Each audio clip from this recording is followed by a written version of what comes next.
क्या आपको पता है, जब हिंदुस्तान को सोने की चिड़िया कहा जाता था, उस दौर में हिंदुस्तान पर मुगल साम्राज्य का शासन था। मुगल शासन के दौरान व्यापार, खेती और शिल्प अपने चरम पर थे। ताजमहल, लाल किला और भव्य शहर उस दौर की समृद्धि की गवाही देते हैं। उस समय पूरी दुनिया की लगभग 25% अर्थव्यवस्था अकेले भारत से चलती थी। भारत के मसाले, रेशम, कपड़ा और सोना दूर दूर तक मशहूर थे। लेकिन वक्त बदला।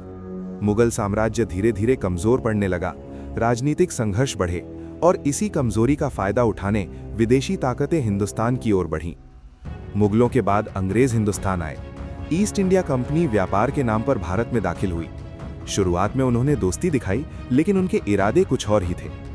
धीरे धीरे अंग्रेजों ने सेना बनाई, राजाओं को आपस में लड़वाया और सत्ता अपने हाथ में ले ली। व्यापार अब व्यापार नहीं रहा, वो लूट का जरिया बन गया।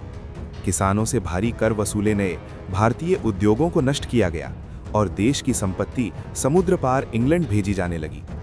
इतिहासकारों के अनुसार करीब 200 सालों में अंग्रेज भारत से $45 ट्रिलियन से भी ज्यादा की संपत्ति लूट कर ले गए।